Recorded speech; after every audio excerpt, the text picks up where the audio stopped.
এতিয়া আমাৰ কমল সিং নাৰ্জাৰী বিগত 3বাৰকৈ বিধায়ক হোৱাৰ পিছত কেনেকৈ যে সি আমাৰ মাইনৰিটি অঞ্চলত বা বিভিন্ন জাতি জনগোষ্ঠীৰ কাৰণে কি কাম কৰি আছে এইবোৰ সকলোৱে মানে জ্ঞাত।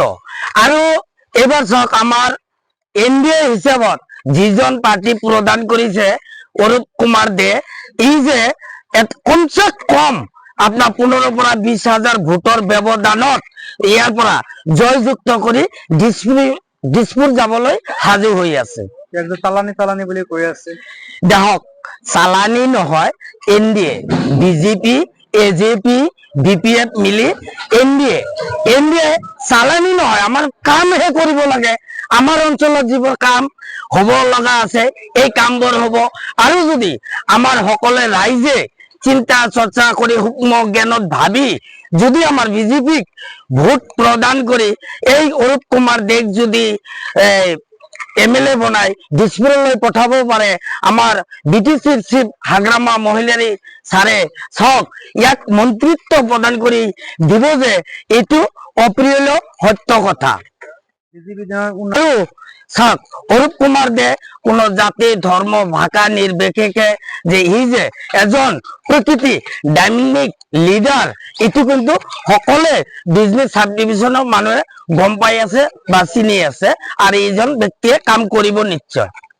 কমল সিং নাৰ্জাৰী প্ৰাক্তন বিধায়ক, 3বাৰ বিধায়ক, তেওঁৰ কাম কাজত আপোনালোকে সন্তুষ্ট নহয়? চাওক কমল সিং নাৰ্জাৰী এইবাৰ হাৰিব লগা কথা। এতিয়া কোনে বা কোনে কি কৈ আছে আমি ক'ব নোৱাৰো। এইজন ব্যক্তিক কেনেকৈ মানুহে ভোট দিব? চাওক আমাৰ মাইনৰিটি সমাজৰ বিশেষকৈ আমাৰ বিজনেস কবৰস্থানলৈ সেই মাটিটোত তাতে কিবা বহুত হট্টগোল বা কিবা কৰি দিলে আমাৰ যিটো AVM চুৰ আছিল এটা কাৰ্যালয় বনোৱাৰ কাৰণে বহুত চেষ্টা কৰাৰ বিনিময় সি বাধা বিভিন্ন ধৰণৰ বাধা দি সি একো কৰা নাই, বহুত ধৰণৰ ই আছে। এতিয়া চাওক কোনোবা লিডাৰে সাধাৰণ কিবা টকা পইচাৰ কাৰণতে দি আছে আৰু এইটো চিন্তা নকৰে যে আমাৰ BTCত যেহেতু BPFৰ চৰকাৰ চলি আছে, এই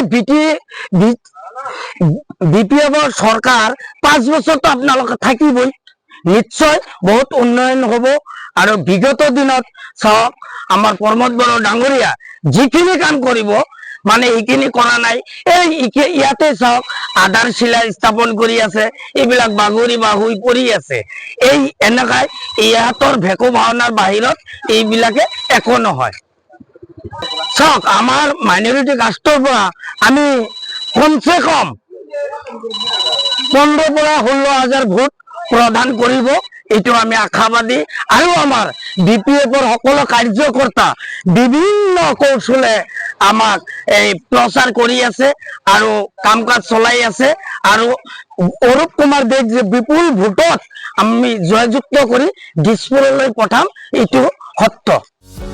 যিকোনো খবৰৰ বাবে যোগাযোগ কৰক আমাৰ এই নম্বৰত 9181 307 221।